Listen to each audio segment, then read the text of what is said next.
Welcome back to the Huddle. This is the coach, and we're bringing football knowledge from basics to masterclass in our football series. If you ever have a question or topic you want covered, make sure to drop it in the comment section below and we'll go over it. The crowd goes wild because there's a big play.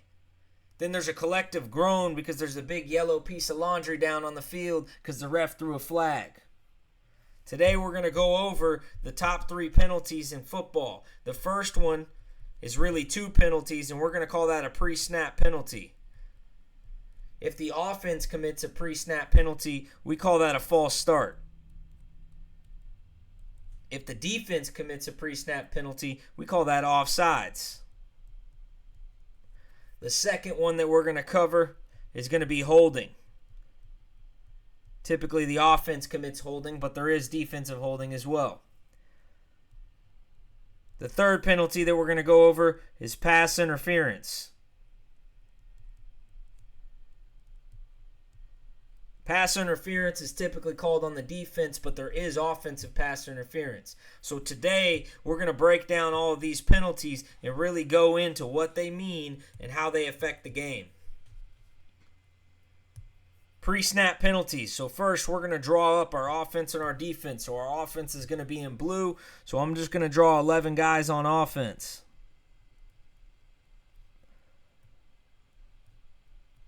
In our next series, we're going to go over what the offense is, what the positions are, right? And then we'll go over defense and what their positions are. So I'm going to draw the defense in red.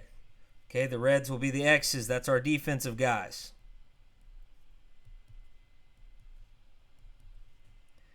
Now, when we talk about pre-snap penalties, obviously these are happening pre-snap. So what does that mean? If I'm talking false start, right, which is the first one we'll cover, that's talking about the offense. So the offense has to get set.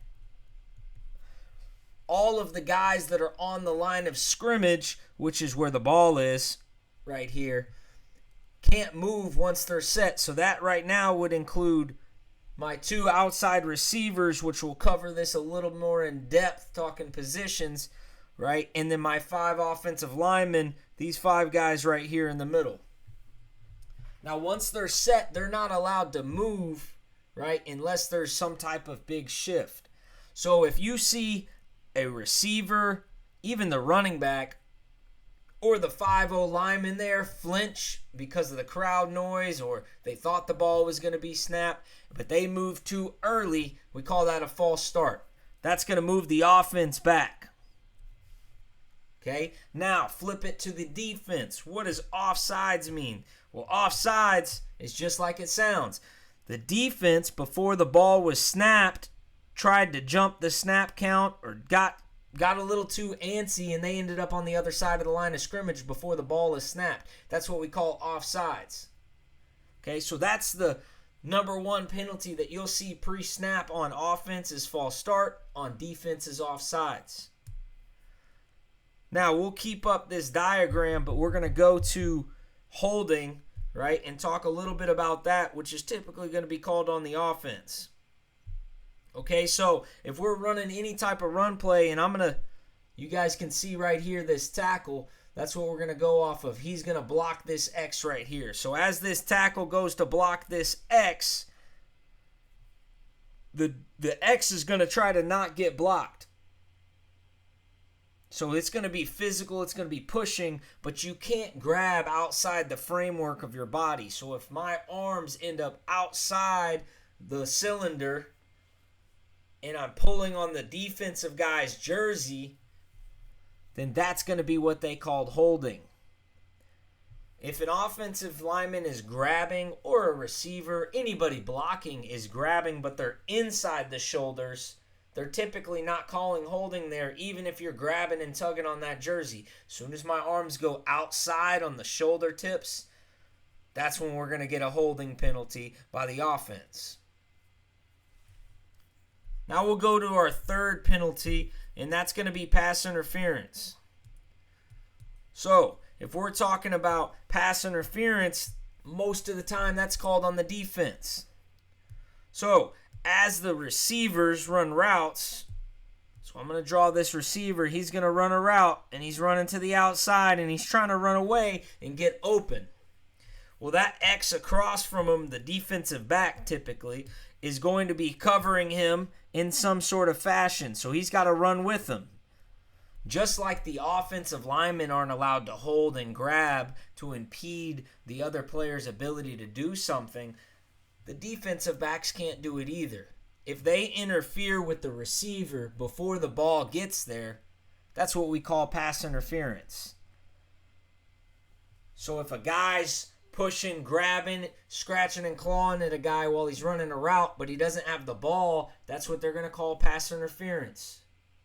Now, pass interference can be a very controversial judgment call because the ref has to make a decision. Okay, do I let him put hands on him a little bit because football is a physical game? Or is he doing too much and he's really affecting that receiver's ability to run his route? Now you can see from the stands or from your home, right, is that pass interference or not? That's going to be the biggest one everybody's going to argue about while they're watching the game. No, I didn't think that was pass interference because he's cheering for the guy on defense. And then you're cheering, no, that definitely was pass interference because my team's trying to score a touchdown and he stopped him from doing that. Pass interference, a huge controversial call. Then holding is one that's going to happen typically almost every play, but it can't be caught or called every single time. Okay, so only the very blatant holding calls are the ones that you see called in a game. Pre-snap flinches, remember we have offense can false start. The defense can jump off sides. Those are the ones you're going to see, and that should be very quick to see that that's the penalty. Again, I appreciate you and your time and hope you learned something today. Now you can spot these penalties from the crowd before the ref even tells you what happened, right? And if you want to look apart on game day, make sure you go check out the Etsy shop at Huddle and Heart and grab some gear. Next time you come in, make sure you got questions ready for me so I can get more topics covered. Appreciate you.